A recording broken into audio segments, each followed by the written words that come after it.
ने भी कई सारे खुलासे किए हैं इसको लेकर। सर्वप्रथम तो दिल्ली पुलिस ने जो उचित समझा वो कार्रवाई करी है और भारतीयों को तो दिल्ली पुलिस पे गर्व है। ये बात सही है कि जो आज राजनीतिक तौर पे कमज़ोर पड़ गए हैं वो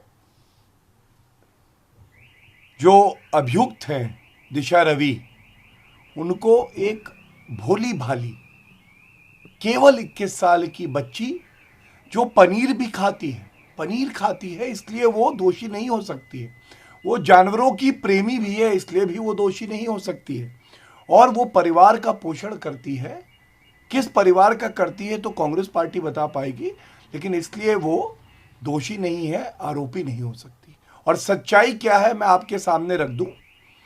एक अभियुक्त जिसने स्वीकारा कि जो ग्रेटा थर्नबर्ग की टूलबिग किट थी, जिसको मैं अराजकता की स्कूल किट कहता हूं, उसको उसने संशोधित किया।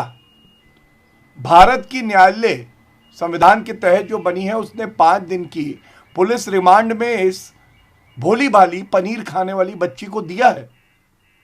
और इस भोली भाली बच्ची ने, मासूम बच्ची ने यह भी कबूल किया है कि उसने इस टूल किट को संशोधित किया है। तो इस पे राजनीति क्यों हो रही है?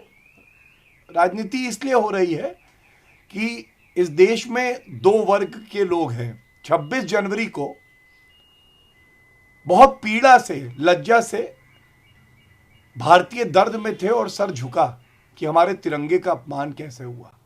वहीं जो अराजकता की खेती करते हैं राहुल गांधी, प्रियंका वाड्रा गांधी, अरविंद केजरीवाल, ये लोग चाहते थे कि देश जले, लाशें हों, तो ये गिद्ध बन के उड़ते हुए आएंगे और उन लाशों पे अपनी राजनीति करेंगे।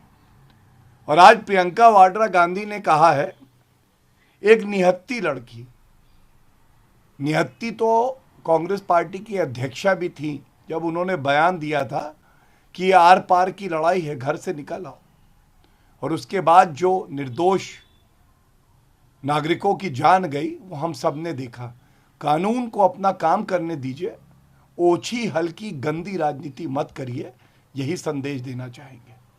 Sir, what's your take on it? And Delhi police has also issued a statement that they have done press conference, but opposition party was saying that it's wrong, it's attack on democracy.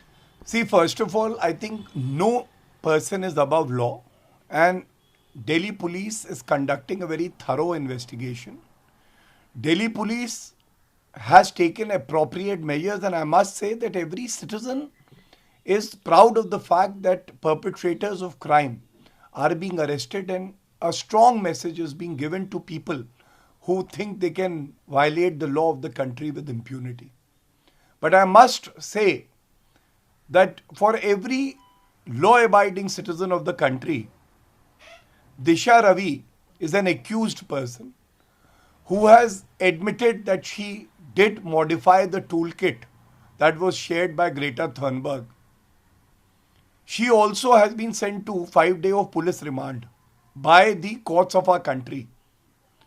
And once she shared the toolkit, the main purpose of which was to actually incite people, then it is very surprising that for the opposition today, who do not enjoy the support of the people of the country, for them Disha Ravi is a very innocent, paneer-eating, 21-year-old animal lover, environmentalist.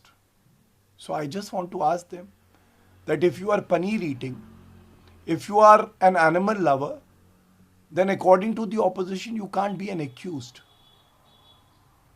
Read the law of the country, read the constitution, Indian Penal Code and other laws, and let the police do its job.